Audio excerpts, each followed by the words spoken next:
estamos aqui nos estúdios da IPPTV para que tenhamos esse momento de estudo da Palavra de Deus, esse momento de escola bíblica dominical tão importante para nós, né? Se você não me conhece, meu nome é Marcos, eu sou seminarista dessa igreja, estou no último ano do seminário, sou casado com a Sara e sirvo aqui na igreja há aproximadamente 4 anos, trabalho mais diretamente com o Ministério de Comunicação e com a IPPTV, mas também sirvo em outros departamentos. Então seja muito bem-vindo, que Deus te abençoe, que nós possamos ter um tempo de crescimento espiritual, de estudo da Palavra de Deus, que seja um momento muito edificante para todos nós.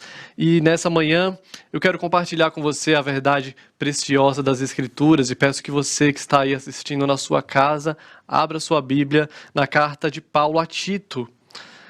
Epístola de Paulo a Tito. É importante que você esteja com sua Bíblia em mãos e durante a nossa aula, que vai ser uma aula expositiva, no capítulo 2 de Tito, então você mantenha a sua Bíblia aberta nesta epístola, a epístola de Paulo a Tito, no capítulo 2, e nós faremos a exposição deste capítulo. E enquanto você abre as Escrituras, eu quero te fazer algumas perguntas. Quero que você pense comigo a respeito de algumas verdades, né? Você acredita que é possível ser um cristão genuíno, mesmo em um mundo corrompido pelo pecado? Você acredita que é possível ser crente verdadeiramente em um país como o nosso, como o que nós vivemos? Um país que está cercado por problemas de políticos, por corrupção, um país cercado de imoralidade sexual, seja na televisão, seja nas músicas que a grande mídia entrega para que o público consuma, um país onde há polaridade de pensamentos.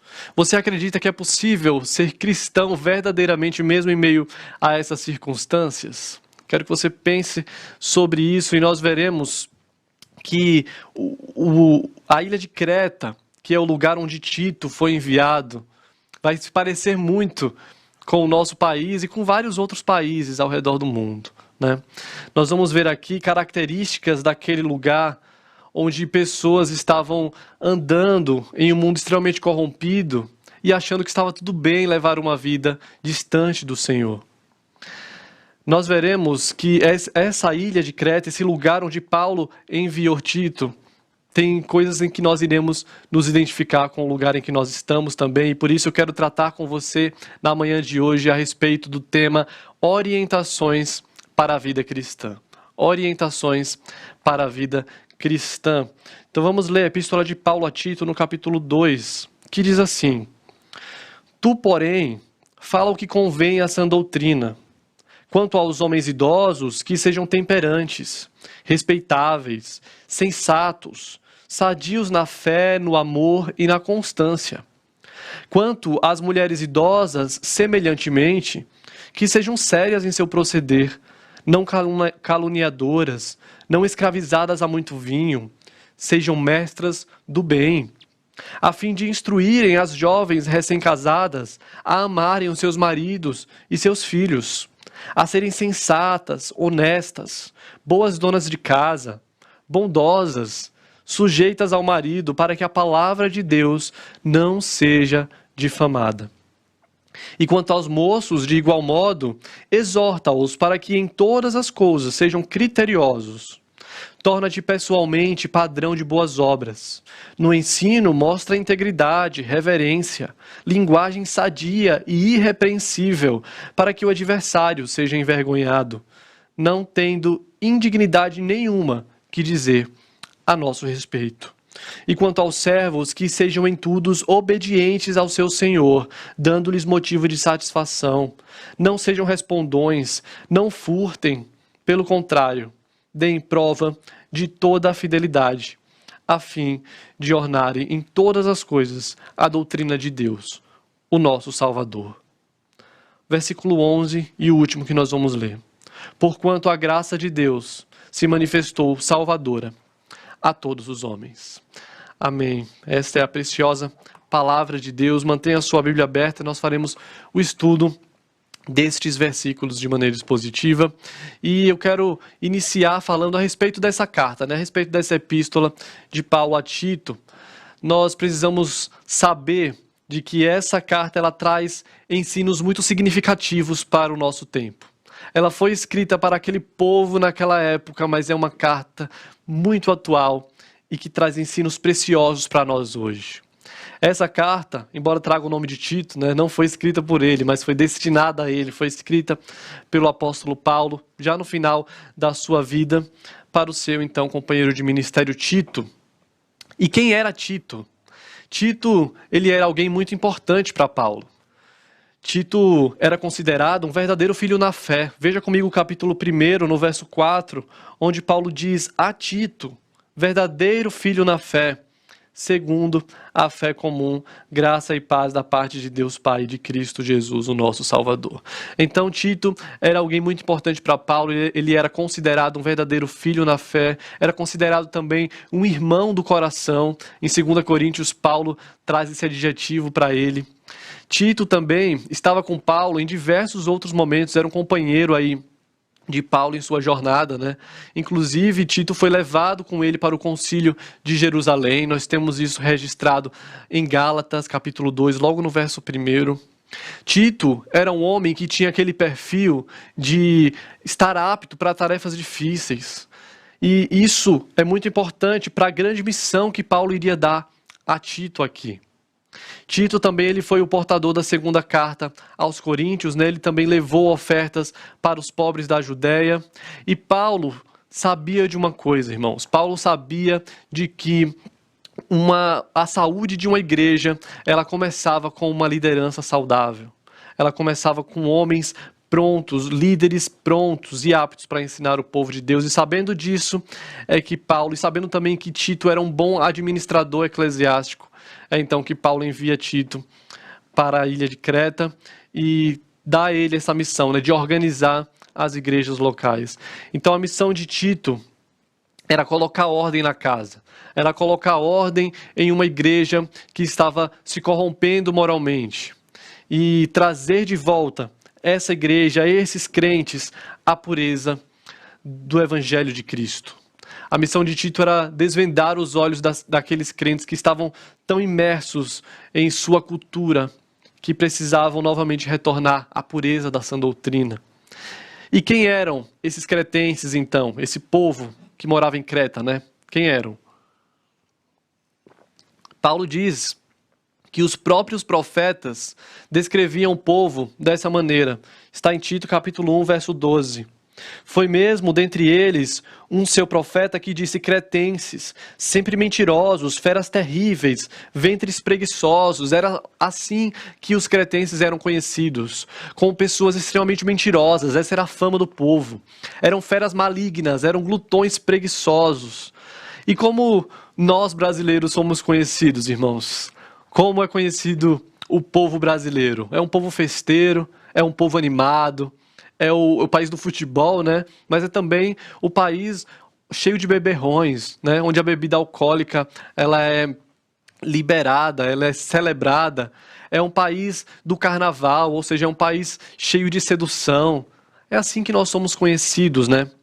Mas Paulo vai nos ensinar que a cultura, que a forma como o nosso país é conhecido, a cultura que nos rodeia, ela não deve moldar o nosso caráter. Embora o nosso país possa ser conhecido por coisas tão ruins, isso não deve fazer parte da característica de um servo de Deus. Assim também o povo de Creta.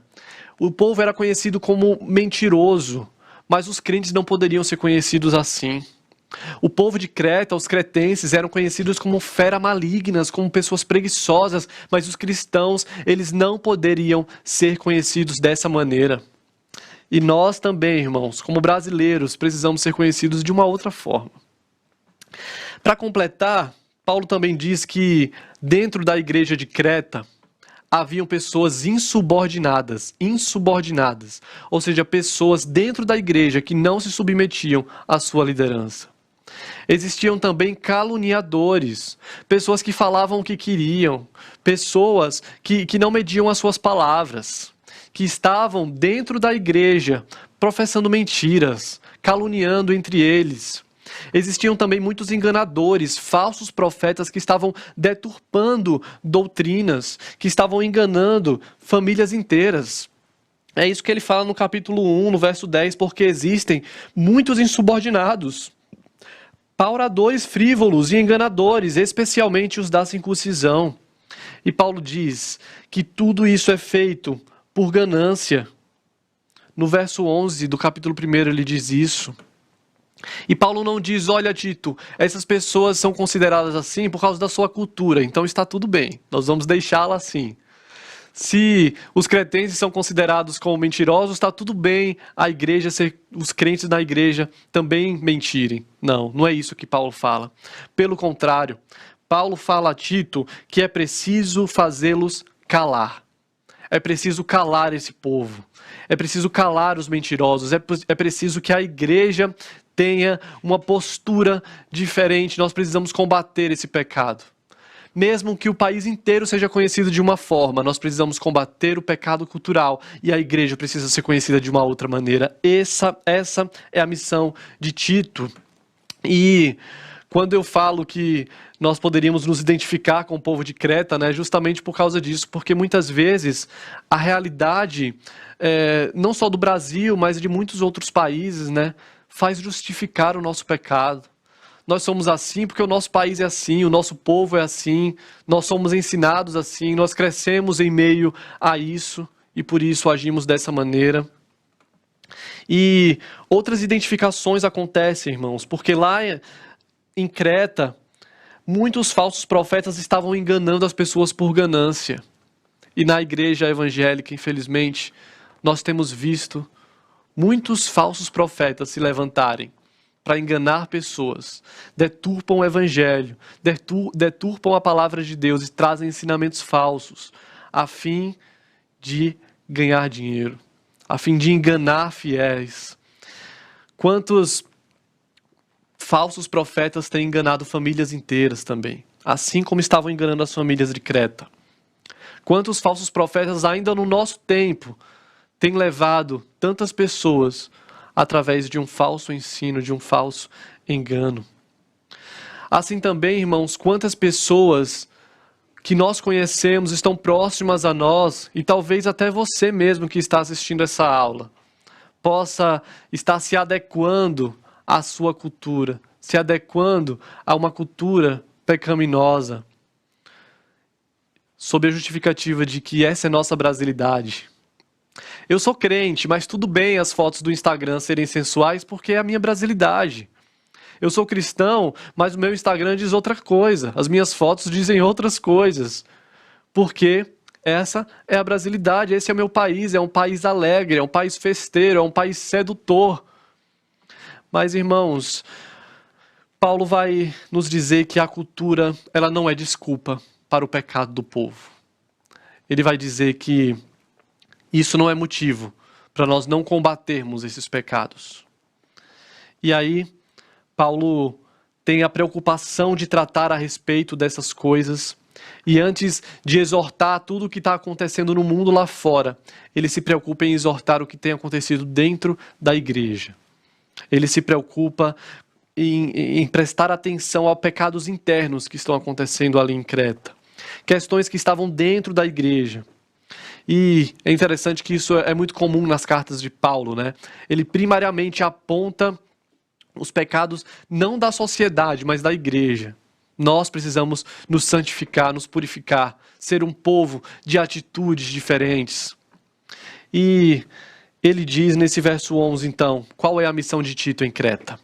Qual é a missão de Tito em Creta? Ele tinha algumas missões. Primeiramente, ele precisava calar esses falsos profetas que estavam infiltrados na igreja. É preciso fazê-los calar. É isso que Paulo fala. Segundo, Tito tinha a missão de levantar uma liderança muito crente, homens que fossem sadios na fé. Tito tinha a missão também de ensinar a sã doutrina, ou seja, ele deveria ensinar a igreja a viver em harmonia com aquilo que eles criam. Não poderiam ter uma vida dentro da igreja e outra fora. Essas coisas precisam estar harmoniosas. E ele também precisaria ensinar os crentes como devem viver, a conduta da vida cristã, que é sobre o que nós queremos tratar hoje, né? Então, um rápido apanhado aqui nesse primeiro capítulo para nós chegarmos no capítulo 2.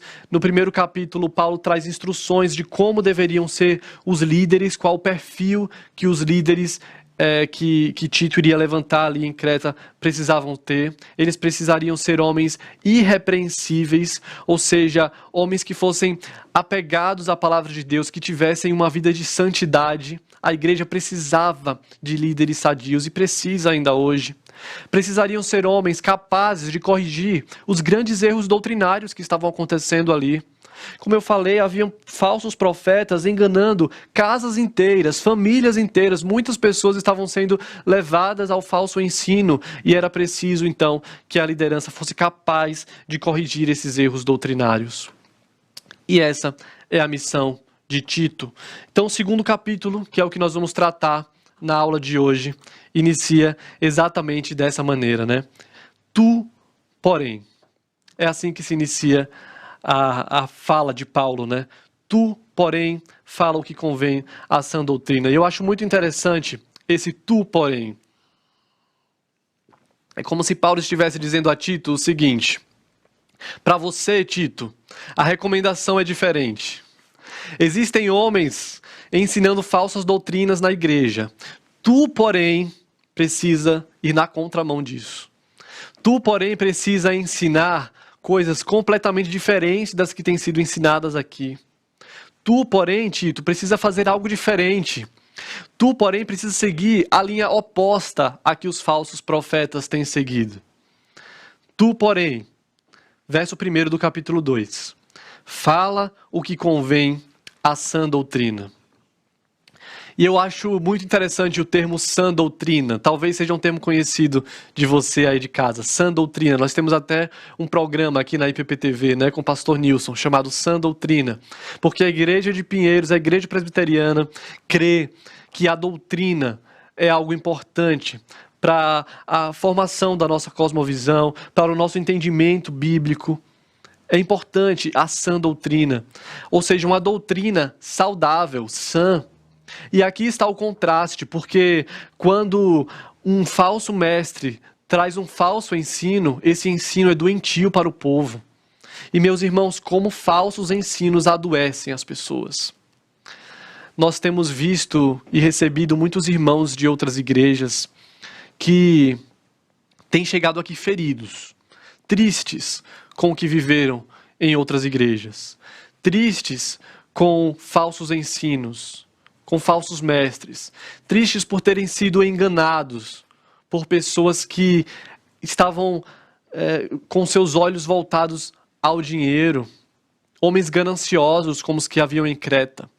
Quantas pessoas têm chegado até nós assim, machucados por falsos ensinos? É isso que a falsa doutrina faz. Ela deixa o homem doente, mas a sã doutrina é uma doutrina saudável. E ela visa justamente recuperar essa saúde espiritual. Ela visa levar o homem para o caminho correto, apontar o homem o caminho correto. E o ensino de Paulo, então, aqui, a orientação que ele dá a Tito, para a forma que Tito deve ensinar aqueles homens, é destinado a vários grupos. Ele fala aqui a homens idosos, a mulheres idosas, ele fala a jovens recém-casadas, ele fala também aos moços, ele fala a pastores, ele fala a trabalhadores, a escravos, empregados. E é interessante, irmãos, que a instrução dada aqui, ela serve tanto para um grupo como para outro. Se você está assistindo essa aula em família, quando nós estivermos falando sobre os homens idosos, você não pode simplesmente apontar o dedo e dizer: olha, tá vendo, pai? Tá vendo, avô? É assim que você deve fazer. Porque aquilo que Paulo fala a um serve também a outro. Mas por que ele trata individualmente? Porque Paulo sabia que em diferentes fases da nossa vida, nós lidamos com diferentes desafios. Quando nós somos crianças, os nossos desafios são uns. Chegamos na adolescência, nós temos que lidar com outros dilemas. Na juventude também. E aí chegamos na nossa fase adulta, a vida é outra. Os dilemas que aparecem são outros. Nós precisamos aprender a administrar a casa, o casamento, os filhos, o trabalho. Então chegamos à velhice e nós encontramos outros dilemas. E por isso que Paulo diz, para cada grupo separadamente. Os princípios servem para todos, mas ele sabia que cada um, dentro da igreja, estavam vivendo dilemas diferentes, precisavam ser confrontados em áreas diferentes. E ele começa aqui dos mais velhos para os mais novos. Ele começa falando para os homens idosos. E é importante nós lembrarmos aqui, irmãos, antes de entrarmos nesse versículo 2, que não somos nós que definimos o que é pecado e o que não é. Não é a igreja que diz, olha, isso aqui é aceitável, isso aqui não é aceitável. É o próprio Deus que nos diz o que é pecado e o que não é pecado. Então nós não podemos dizer, irmãos, e isso daqui, essa característica aqui não se aplica aos dias de hoje. Nós não podemos falar isso. Nós não podemos dizer, esse pecado aqui, ele não pode ser confrontado, porque se eu falar isso, eu vou ser cancelado na internet. Se eu falar isso nos tempos atuais, tempos modernos, eu vou ser cancelado, vou ser criticado. Irmãos, para o crente, a regra de fé e prática são as Escrituras. É ela que nos diz o que é certo e o que é errado. É ela que diz como nós devemos andar ou não. Não é a nossa cultura. O que nos diz a forma que nós devemos viver não são os filmes, não é a novela. A forma que nós devemos viver, nos comportar, a conduta cristã, ela deve ser pautada nas Escrituras. Então, vamos falar a respeito dessas regras, dessas condutas cristãs que Paulo fala. E ele tem duas preocupações ao orientar que os cristãos devem viver dessa maneira. A primeira preocupação é a reputação da igreja. A igreja precisa ser conhecida não como um lugar onde só tem gente santa, sem pecados, mas um lugar onde existem pecadores que entendem que precisam desesperadamente de um Deus poderoso, capaz de transformar as suas vidas. Pessoas que lutam e que combatem o pecado, que levam o pecado a sério. É assim que a igreja precisa ser conhecida. Não como um lugar de libertinagem, não como um lugar de autoajuda. A igreja precisa ser conhecida como um exército de pessoas que sabem que são pecadores, mas que precisam lutar contra esses pecados.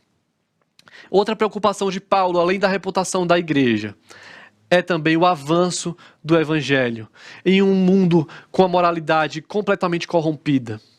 O evangelho precisava avançar. E, meus irmãos, isso é muito importante porque nós temos visto no Brasil crescer o número de crentes. Um boom dos evangélicos aconteceu. Muitos novos crentes, muitos novos evangélicos, pessoas que abraçaram essa religião. Mas nós não vemos uma mudança genuína no nosso cenário cultural. Por que isso acontece, meus irmãos? Justamente porque os crentes não têm vivido uma vida de conduta cristã verdadeiramente. Nós aumentamos o número de crentes no Brasil, mas a nossa realidade não tem mudado porque as pessoas não têm levado a sério essas orientações que Paulo dá a Tito para que Tito passe à igreja. E quando a igreja se comporta de uma forma diferente, o evangelho avança. Mesmo em um país corrompido pelo pecado, mesmo em um país com tanta imoralidade sexual, mesmo com um país que trata o errado como certo, o evangelho avança, a igreja avança. E os dois, então, primeiros grupos a serem orientados por Paulo aqui são os homens mais velhos e as mulheres mais velhas. Paulo, ele quebra esse argumento de que homens mais velhos ou mulheres mais velhas, eles não têm responsabilidades na igreja. Como diz o pastor Arival, não existe aposentadoria espiritual. Você não pode chegar a uma idade e dizer, olha, estou aposentando, pendurar as minhas chuteiras e deixa que os jovens agora trabalhem, deixa que os jovens levantem a bandeira do evangelho, deixa que os jovens evangelizem, afinal eles têm vigor. Não podemos agir dessa maneira, meus irmãos. Os mais velhos são uma peça importante na igreja. Os mais velhos possuem um valor inestimável no corpo de Cristo. Nós precisamos de homens e mulheres mais velhas, presentes, atuantes na igreja. Nós precisamos de homens e mulheres mais velhas para que os nossos jovens tenham a quem olhar como referencial, possam se inspirar nessa vida de piedade, de santidade, possam aprender com toda a trajetória dessa pessoa. O crente, ele deve viver, ele deve trabalhar durante toda a sua vida, deve servir pessoas, deve abençoar pessoas o tempo todo. E por isso que a orientação para os homens mais velhos não é: fique na sua casa, fique tranquilo, você fez o que tinha que fazer. Não é essa a orientação. Pelo contrário, versículo 2 do capítulo 2, quanto aos homens idosos, que sejam temperantes, respeitáveis, sensatos, sadios na fé, no amor e na constância. Essas são as orientações para os homens mais velhos. Os homens mais velhos devem ser temperados ou moderados. Eles devem ter controle próprio, eles não devem ser escravos dos seus maus hábitos. O jovem, geralmente, ele é muito impulsivo, ele se deixa levar muito fácil pelas coisas, né? Mas o homem idoso, ele precisa mostrar, o homem mais velho, ele precisa mostrar uma atitude diferente. Ele deve mostrar que ele não é aquele que age sem pensar, não é aquele impulsivo, mas ele é um homem temperado, ele é moderado, ele é autocontrolado, ele sabe reprimir os seus desejos, os seus impulsos, ele não age de qualquer maneira, ele não está como uma bomba prestes a explodir a qualquer momento, pelo contrário. Ele é um homem moderado. Ele deve ser também alguém respeitável. Um homem sério, um homem digno de confiança. E ser alguém respeitável, irmãos, é muito diferente de ser alguém carrancudo.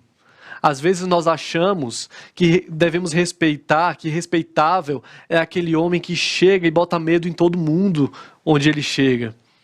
Mas o que ele quer dizer aqui com respeitável era um homem que é piedoso. Um homem respeitável não é um homem que não peca, mas um homem que leva o seu pecado a sério. Que ao pecar, ele se arrepende e corrige o seu erro. Um homem respeitável é um homem que tem um bom testemunho. Mais uma vez, não é aquele carrancudo, não é aquele que coloca medo nas pessoas, que as pessoas têm medo de se aproximar dele. Pelo contrário, é um homem que tem uma vida tão santa, tão piedosa, tão amorosa, tem um testemunho tão bonito, que nós o respeitamos por sua vida santa. O homem mais velho, ele deve ser também sensato. Lembrando, essas características servem para todos os grupos, né? Ele deve ser sensato, deve ter bom senso em suas atitudes. E, mais uma vez eu volto a dizer, irmãos, que nós precisamos em nossas igrejas de homens aos quais os jovens, os mais novos, possam olhar e admirar. E dizer, olha, quando eu crescer, eu preciso ser como esse homem. Este é o meu exemplo de conduta, de fé. Claro, Jesus Cristo é o nosso maior e principal exemplo, mas na nossa vida cotidiana é importante termos homens que nós podemos compartilhar a vida, homens que nós podemos desabafar, enxergar nele um referencial. E muitos adolescentes dentro da nossa igreja não possuem essa figura paterna. Muitos adolescentes cresceram em lares com famílias desestruturadas. E é na igreja que eles precisam encontrar esse referencial de masculinidade. Não é na escola. Ele não pode ver na televisão o homem e achar que aquele é o alvo dele, aquele é o alvo para a vida dele. Ele precisa encontrar na igreja gente admirável, gente piedosa, gente que ele olhe e possa se inspirar a viver uma vida santa. Por isso, irmãos, uma palavra agora aos homens mais velhos: esforcem-se para estar próximo dos mais novos. Eu sei o quanto é difícil esse conflito de gerações. Eu sei como é muito mais cômodo cada um ficar no seu canto. Os mais velhos caminhando com os mais velhos, porque eles têm o mesmo papo, eles têm o mesmo conhecimento, Eles falam sobre os mesmos assuntos, os mais novos com os mais novos. Isso é bom. É bom que nós tenhamos amizades assim, né, com pessoas da nossa faixa etária.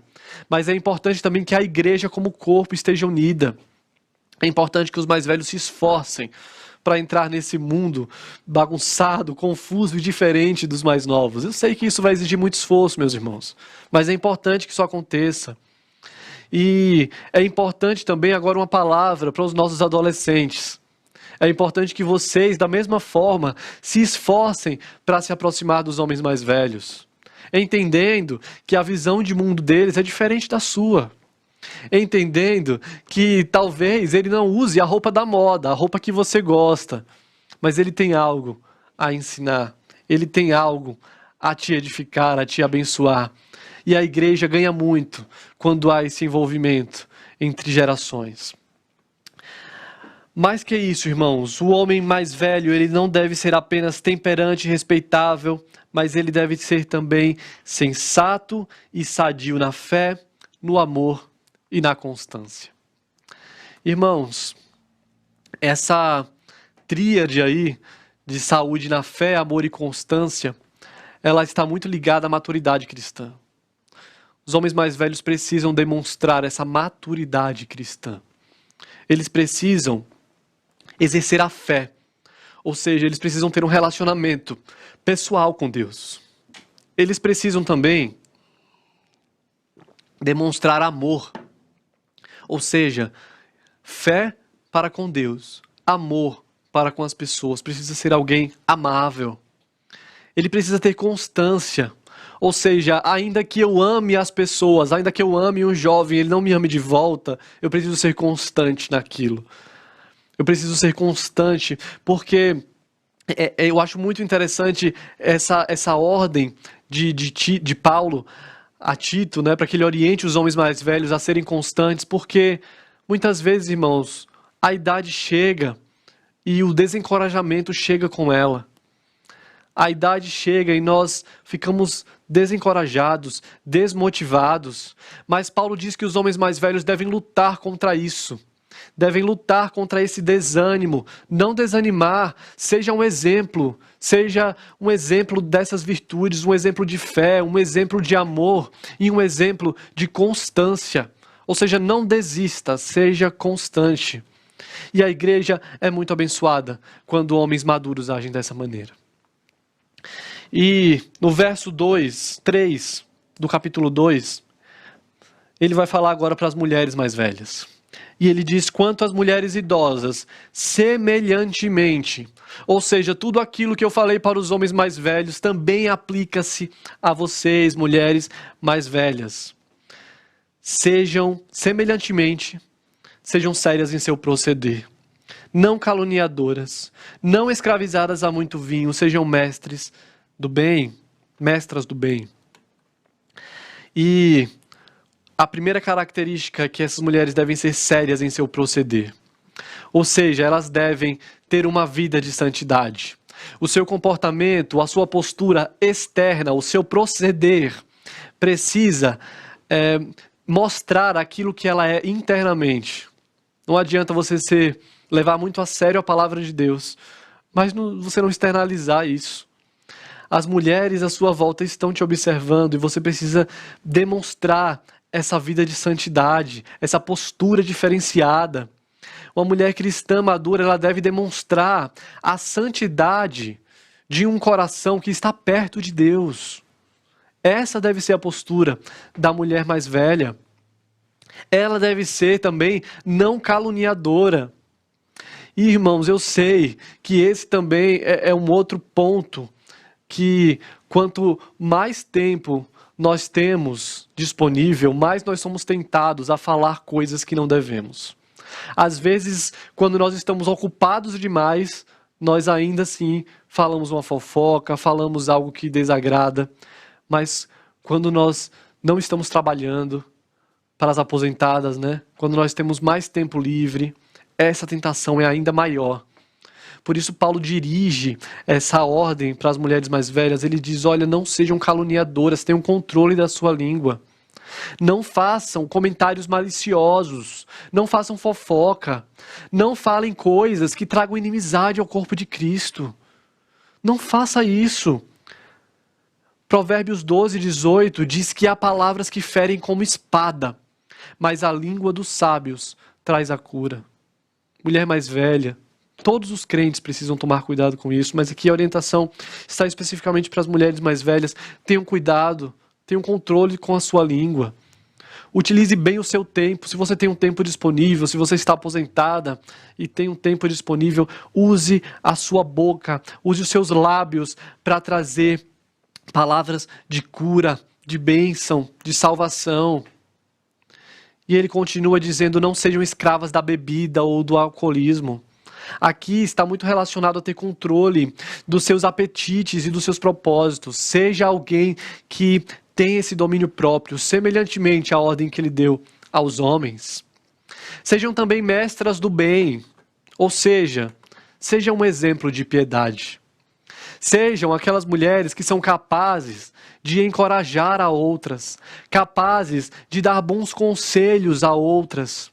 Sejam esse tipo de mulher, mulheres que não acumulam o seu conhecimento, a sua trajetória só para si, mas que compartilham com outras mulheres a sua jornada, o seu conhecimento, aquilo que viveu, aquilo que aprendeu, a sua experiência.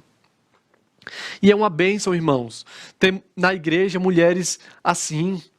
Mulheres que podem orientar outras a respeito de criação de filhos, a respeito de casamento, a respeito de responsabilidades no lar, a respeito de trabalho, a respeito da vida. Como é bom ter mulheres sábias em nosso meio, como o corpo de Cristo é edificado através disso. E é importante, irmãos, lembrarmos também o quanto nós somos observados como igreja, como corpo. Talvez você nem saiba, mas existe alguém observando a sua vida, observando a forma como você vive os seus dias, observando a sua postura, observando como você se comporta nas redes sociais, como você se comporta na igreja, como você se comporta com a sua família, com o seu marido, como você trata os seus netos, como você trata os seus filhos. Nós estamos o tempo todo sendo observados, para o bem ou para o mal. Isso é uma grande responsabilidade. Mulheres mais velhas, você está sendo o tempo inteiro observado pelas mais jovens. Que elas vejam na sua vida uma vida de piedade, uma vida de entrega ao Senhor. E agora ele continua dizendo que o propósito de viver dessa maneira, né, no verso 4. A fim de instruírem as jovens recém-casadas a amarem ao marido e a seus filhos. Esse é o objetivo. E aí ele dá as orientações para as mulheres mais jovens no verso 5. Serem sensatas, honestas, boas donas de casa, bondosas, sujeitos ao marido, para que a palavra de Deus não seja difamada. A primeira ordem aqui é que essas mulheres mais jovens, elas precisam ser instruídas pelas mais velhas a amarem o seu marido e aos seus filhos. E o amor, irmãos, Paulo sabia que o amor é a base para os relacionamentos familiares. E eu sei que não é fácil demonstrar amor ao seu marido, aos seus filhos todos os dias, em todo o tempo. É por isso que aqui há uma exortação sobre isso. Parece óbvio. Óbvio que eu vou amar o meu marido. É óbvio que eu vou amar os meus filhos. Isso é óbvio. Mas por que será então que Paulo chama atenção para algo óbvio?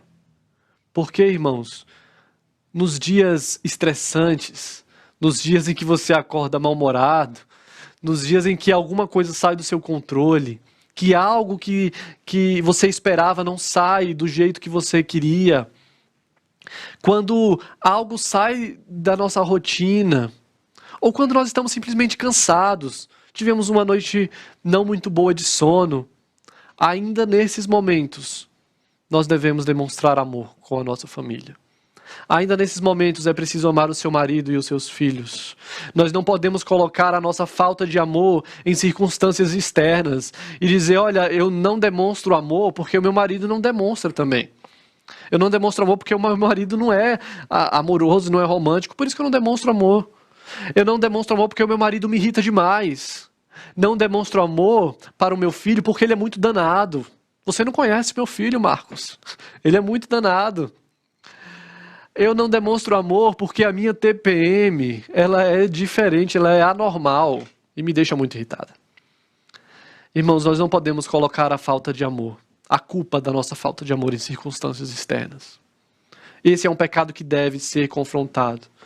E aqui, Paulo faz do compromisso com a família a maior prioridade de uma esposa. Este é a maior prioridade, é o compromisso com a sua família.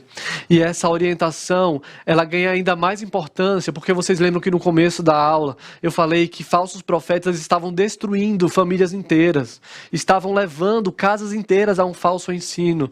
Então Paulo diz, olha, nós precisamos falar a respeito desse alicerce que está sendo atacado, que é a família. Exerçam amor para seus maridos e seus filhos. Sejam sensatas e sejam honestas. E aqui se refere também à honestidade sexual, à integridade e à pureza de coração. Aquelas mulheres não poderiam se entregar aos prazeres sexuais, elas não poderiam se entregar à imoralidade sexual.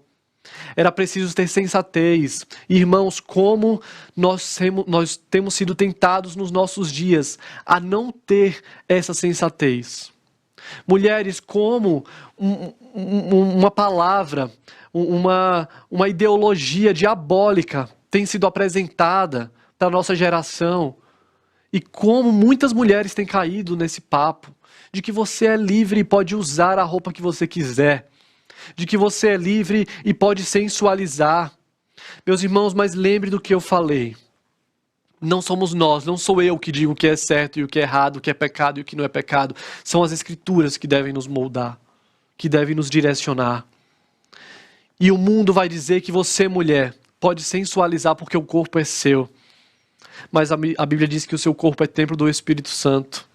A Bíblia diz que a mulher ela deve ser sensata. O mundo vai dizer que a mulher pode dançar essas músicas cheias de moralidade, essas músicas que distorcem completamente o papel da mulher, denigrem a mulher. E o mundo diz, dance essa música. A Bíblia, entretanto, diz que você deve evitar toda imoralidade de pensamento, de palavra, de ação. A Bíblia diz que você deve ser moderada, que você deve se portar de uma forma santa. Meus irmãos, o mundo diz que a mulher ela não precisa do homem, ela pode ser independente, ela pode viver a sua vida da forma que ela quiser. Mas a Bíblia diz que o homem e a mulher precisam um do outro. Homem e mulher precisam um do outro. E uma outra orientação é para que as mulheres sejam boas donas de casa. E aqui, irmãos, não há uma proibição para o trabalho fora de casa, não entenda assim. Mas o que ele está dizendo aqui é que os seus trabalhos, as suas atividades, elas não podem prejudicar o seu desempenho como esposa, como mãe. Existe uma responsabilidade ao se casar, a ter um filho, ao ter um lar, e essa responsabilidade precisa ser levada a sério. Então que nada atrapalhe ou prejudique o seu desempenho como esposa e como mãe. Tome cuidado para que o seu trabalho, as suas tarefas domésticas também não te façam alguém irritada, alguém cruel. É por isso que ele diz para as mulheres, para elas serem bondosas. Esse é o próximo ponto. Sejam boas donas de casa, mas não se esqueçam também de serem bondosas. Mesmo que as tarefas de casa, que nós sabemos quão cansativas são, quão puxado é ser uma boa dona de casa, não deixe que isso te torne alguém cruel, alguém irritada. Ore pedindo graça para que Deus te ensine a ser alguém amável, a ser alguém bondosa, apesar do seu cansaço, apesar das suas tarefas, apesar da sua responsabilidade. E esse é o objetivo para que você seja bondosa e seja sujeita ao seu marido. Ele diz no verso 5, para que a palavra de Deus não seja difamada. Esse é o objetivo de você ser alguém assim. E a próxima admoestação, irmãos, ela é breve, mas ela é muito completa. E pela primeira vez o tom de Paulo torna-se um pouco mais severo quanto aos moços. Verso 6, ele diz: quanto aos moços, de igual modo, exorta-os, para que em todas as coisas sejam criteriosos. Essa é a ordem aos homens jovens. Exorta-os. E aqui é a primeira coisa que nós precisamos aprender, irmãos, eu me incluo nessa categoria. Nós precisamos aprender a sermos pessoas ensináveis. Nós precisamos de um espírito ensinável. Muitas vezes o jovem é aquele que acha que sabe de tudo, que já tem todo o conhecimento do mundo, que não precisa ouvir nada de ninguém, muito menos ser exortado. Quem é fulano para me exortar? Quem é fulano para me ensinar alguma coisa? Ele já olhou para a vida dele. Eu sei o que ele fez, eu sei quem ele é. Mas, irmãos, nós precisamos aprender a sermos pessoas ensináveis. E essa é a ordem para os homens jovens. O jovem que não sabe ser exortado, ele vai ter muitas marcas na sua vida, ele vai carregar muitas feridas, ele vai quebrar a cara muitas vezes, porque rejeitou o ensino, rejeitou a exortação. E por isso Paulo diz aos homens jovens: exorta-os. E mais, exorta-os para que em todas as coisas eles sejam criteriosos. Esses homens devem ser criteriosos. Jovem, você precisa ter critérios para analisar e para responder biblicamente aos dilemas da sua vida, aos dilemas que existirão na sua caminhada. Todos os dias nós precisamos fazer escolhas, sejam elas pequenas ou grandes escolhas, nós precisamos tomar decisões. E para isso nós precisamos ser criteriosos. E eu quero te perguntar, você jovem que está assistindo a essa aula, você tem sido criterioso? Você tem sido alguém que tem sido deixado o curso desse mundo te levar? Ou você tem tomado decisões com base em critérios? E que critérios são esses? Quando nós não temos esses critérios, meus irmãos, esses critérios bíblicos, quando nós não conhecemos a palavra de Deus, quando a nossa cosmovisão não está moldada para aquilo que as Escrituras nos ensinam, o jovem, então, quando ele não tem critérios na vida, ele não sabe administrar bem o seu tempo. O jovem, quando não tem critérios na sua vida, ele acaba que o dia termina e ele não fez coisas importantes, porque ele não teve critérios para definir as suas prioridades. Quando nós não temos critérios na nossa juventude, nós consumimos qualquer lixo, qualquer coisa na televisão, no cinema. Nós deixamos coisas terríveis invadirem a nossa mente, porque nós não temos critérios, irmãos. E nós deixamos então que diretores, que roteiristas, que cineastas, que celebridades, que influenciadores digitais moldem o nosso caráter, moldem e decidam por nós a nossa cosmovisão, decidam por nós o que nós vamos pensar. Um jovem sem critério se deixa levar pela opinião dos outros. Um jovem sem critério acaba fazendo parte de modinhas de internet que não são compatíveis à nossa fé. Quantas jovens, crianças, têm sido influenciadas por dancinhas sensuais e publicado isso nas suas redes, e os pais apoiam esse comportamento. Meus irmãos, que perigo está nisso, e nós não estamos vendo, não estamos enxergando. Precisamos ser criteriosos, precisamos ter critérios na nossa vida, não apenas aceitar tudo que a mídia nos impõe. O cristão, ele é alguém que pensa, é alguém que tem a sua crença, mas ele é racional. Nós também, quando não temos critérios, acabamos fazendo amizades com qualquer tipo de pessoa. Quando nós não temos critérios, quem chegar até nós vamos partilhar nossa vida e caminhar junto, abrir os nossos segredos, e nós iremos acabar andando com más influências. E a Bíblia diz que as más conversações, elas corrompem os bons costumes. É preciso ter critérios até em escolher os seus amigos. Nós, quando não temos critérios na nossa vida, esquecemos de priorizar coisas eternas. Esquecemos de priorizar aquilo que verdadeiramente importa. Meus irmãos, essa vida é muito passageira. Não sei quantos anos Deus irá nos conceder, mas a vida passa muito rápido. E se nós não aprendermos a vivermos os nossos dias, se nós não formos jovens criteriosos, nós iremos jogar a nossa juventude no lixo. Enquanto estamos brincando de sermos crentes, existe uma juventude caminhando para o inferno. Existem familiares, parentes, amigos que estão entregues aos prazeres do mundo, estão caminhando para o inferno. E nós brincando de sermos crentes. Então, jovem, não desperdice a sua juventude. Seja criterioso com as suas amizades. Aprenda a viver os seus dias. Aprenda esse autocontrole. Aprenda a se colocar sob a disciplina do Evangelho e não se desvie desses ensinos. E eu preciso te dizer, jovem, que ser um cristão na juventude exige coragem. Porque o mundo não brinca em serviço. É preciso muita coragem para se posicionar com os valores do reino em um mundo como o que nós vivemos. Mas esse não é um privilégio só nosso, não é uma dificuldade só de nós brasileiros. Lá em Creta já era assim. Lá em Creta, os cristãos já precisavam ter uma atitude diferente do que a sua cultura lhes impunha. E é por isso que Paulo diz, jovem, seja criterioso. E no verso 7 e 8, então, Paulo vai orientar Tito, porque Tito precisava ser o exemplo para que arrastasse outros exemplos junto com ele.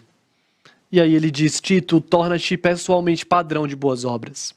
No ensino, mostra a integridade, reverência, linguagem sadia e irrepreensível, para que o adversário seja envergonhado. Ou seja, ele diz, Tito, você precisa ser um modelo de boa conduta. E, irmãos, é uma grande responsabilidade ser um líder. Eu quero te convidar a orar pela sua liderança, a orar pelos seus pastores, a colocar isso como a sua rotina diária. Ore pelos seus líderes, porque eles estão à frente, eles precisam demonstrar uma vida, uma pureza doutrinária, eles precisam ser modelos de boa conduta. Todo cristão precisa, claro. Mas os líderes, os pastores, eles precisam estar ali como uma referência ainda maior. E eles carecem das suas orações, irmãos. Então, não esqueça de orar pela liderança da sua igreja. A ordem de Paulo é que Tito também transmita o ensino de forma saudável. E no verso 8 ele diz qual é o objetivo de viver dessa forma. Ele diz, para que o adversário seja envergonhado, não tendo indignidade nenhuma que dizer a vosso respeito. Ou seja, nós devemos viver dessa maneira, irmãos, para que a sua vizinha não tenha motivos de falar mal de você. Se ela falar mal é porque ela inventou alguma coisa. Não porque você bateu boca com sua família. Não porque a sua casa vive uma gritaria. Não porque você é uma fofoqueira. Não porque você é um caluniador. Que esses não sejam os motivos, irmãos. Nós não podemos dar motivos para que o adversário fale algo a nosso respeito. Porque dessa maneira ele será envergonhado. Porque ele não terá o que falar. E por fim, a orientação é para os servos. E eu quero falar aqui a respeito dos servos, sobre como isso também se aplica para nós cristãos como trabalhadores.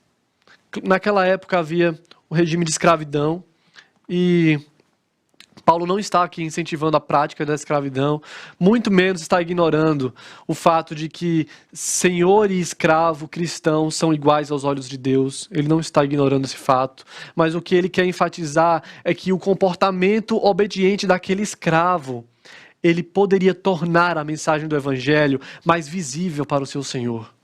Que um escravo obediente poderia fazer a diferença e apontar para um Redentor. É por isso que no verso 9 ele fala, quanto aos servos, que sejam em tudo obedientes ao seu Senhor, dando-lhes motivo de satisfação. Não sejam respondões, não furtem, pelo contrário, deem prova de toda a fidelidade, a fim de ornarem em todas as coisas a doutrina de Deus, o nosso Salvador. Esses são os valores para os escravos, eles precisavam ser obedientes aos seus patrões, não respondões, fiéis, não roubadores. E esses valores, eles são úteis para nós como trabalhadores nos dias de hoje, né? Primeiramente, obedientes aos seus patrões. É claro que aqui a obediência, ela tem um limite, né? Ela está limitada ao evangelho. Claro que se um senhor falasse para um servo mentir, roubar, matar alguém, ele não deveria ser obediente a ele. Isso se aplica a nós e aos nossos chefes hoje. Mas eles deveriam ser obedientes aos seus patrões, não respondões. E é interessante falarmos a respeito disso porque uma postura mal-humorada no nosso trabalho, ela jamais vai contribuir para que nós possamos conquistar uma alma para Cristo. E eu quero te perguntar, como você é conhecido no seu trabalho? Você é conhecido como alguém respondão? Como aquele cara que não leva desaforo para casa? O cristão, irmãos, ele deveria ser facilmente reconhecido em um ambiente de trabalho. Os seus colegas, deveriam saber que ele era cristão. Não apenas pelas suas palavras, mas também pela sua conduta. O cristão deveria ser aquele trabalhador mais responsável.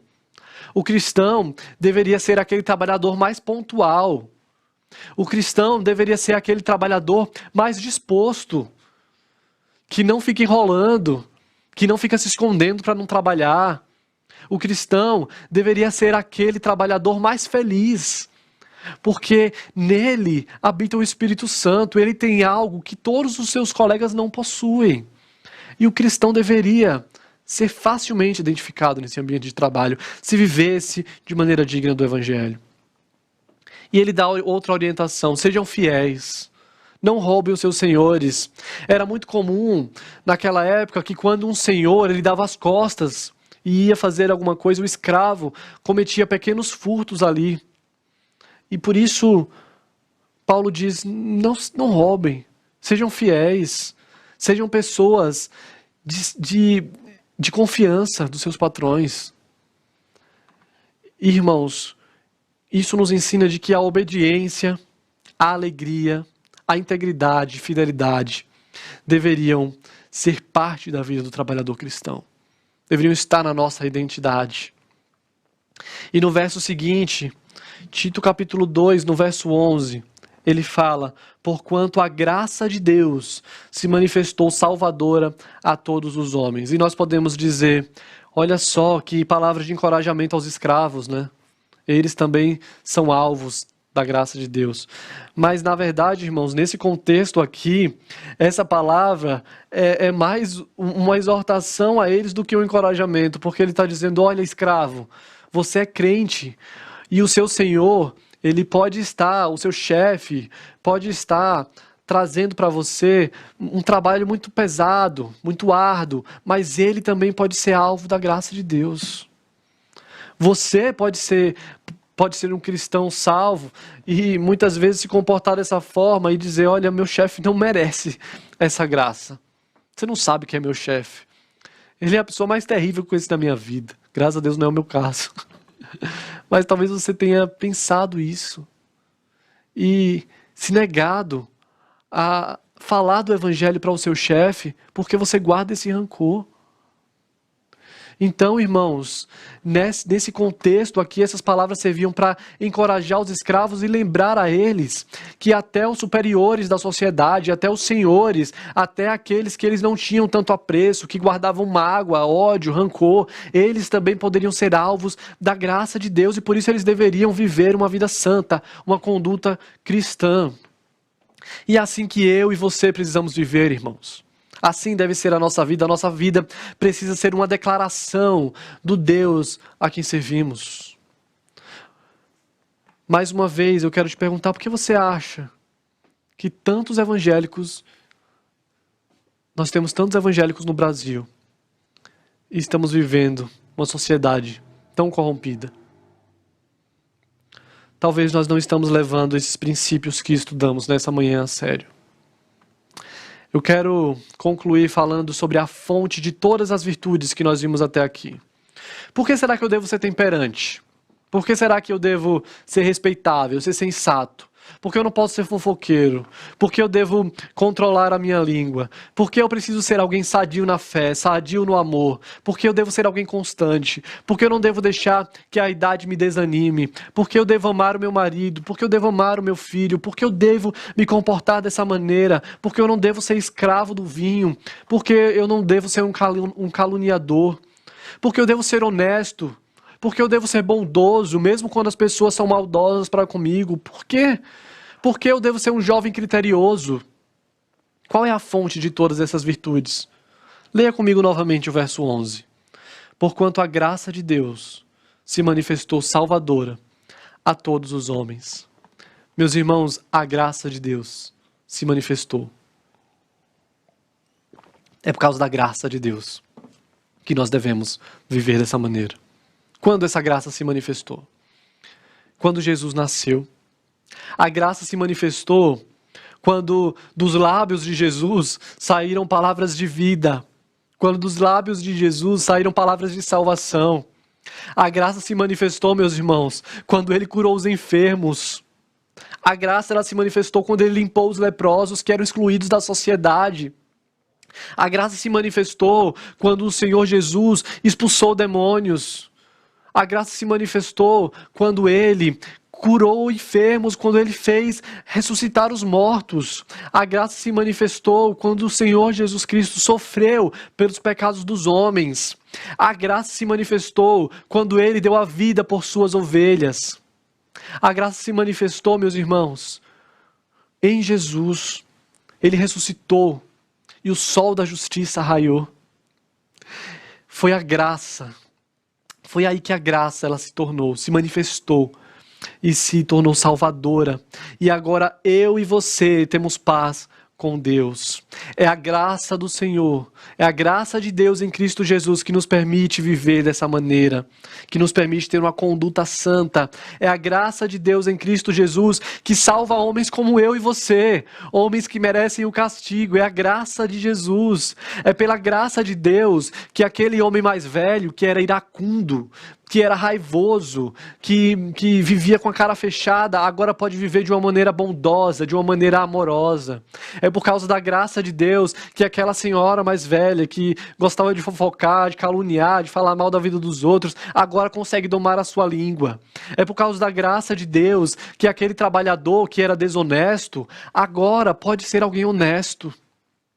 É por causa da graça de Deus que aquela pessoa, aquele jovem que tinha uma linguagem torpe, que falava palavrão, que não se importava em ferir pessoas com suas palavras, agora pode falar palavras de amor, palavras de salvação, palavras de bênção.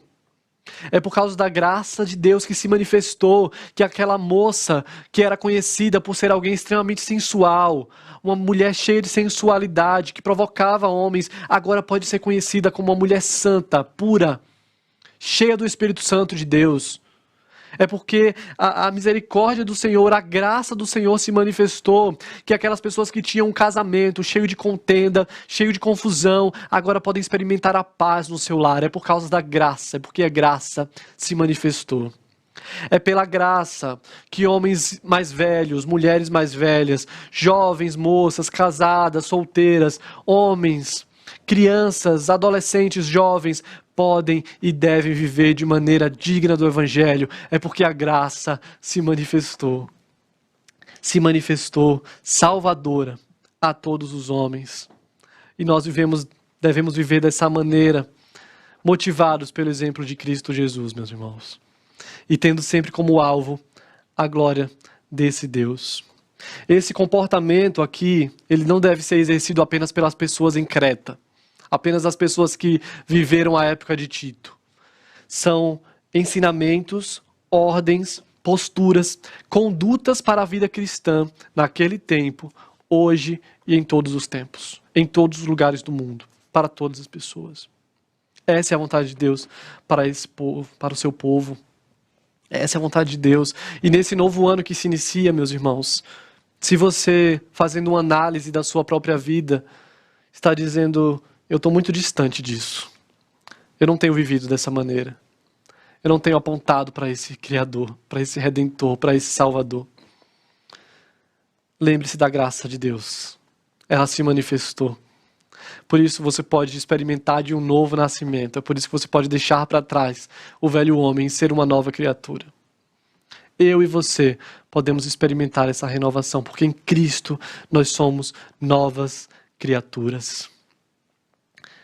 E meus irmãos, quando na igreja pessoas vivem assim, nós somos muito abençoados.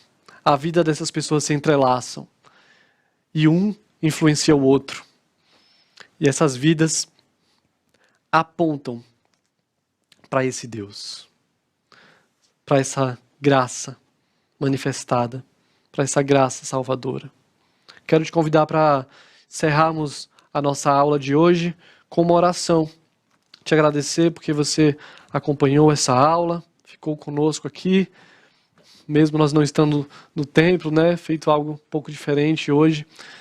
Mas eu quero orar com você. Quero te convidar que você feche seus olhos. Vamos orar ao Senhor.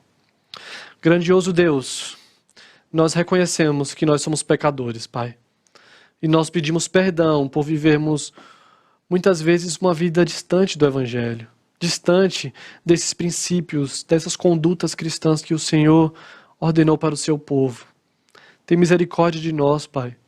Nos perdoa, Deus, quando em algum momento nós utilizamos os nossos lábios para caluniar alguém.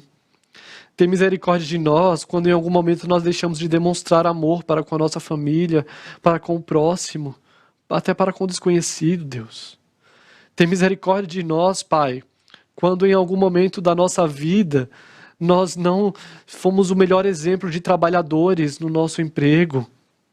Quando em algum momento da nossa vida nós não glorificamos ao Senhor no nosso ambiente de trabalho. Tem misericórdia de nós, Pai, quando nós não vivemos uma vida sensata. Nos perdoa, Pai, pelos nossos pecados, pelos momentos em que nós não fomos criteriosos para escolher, Senhor, as nossas decisões. Senhor, em nome de Jesus, nós queremos te agradecer porque o Senhor enviou o seu Filho e porque a graça se manifestou salvadora a todos os homens. Muito obrigado porque essa graça nos alcançou, Pai. E nos ajuda a vivermos desta maneira, de uma maneira digna do Teu Evangelho, digna do Evangelho de Cristo Jesus, e que as pessoas vejam em nós crentes cheios do Espírito Santo, pecadores, mas que levam esse pecado a sério e que decidiram lutar ferozmente contra o pecado, Deus. Essa é nossa oração em nome do Senhor Jesus. Amém.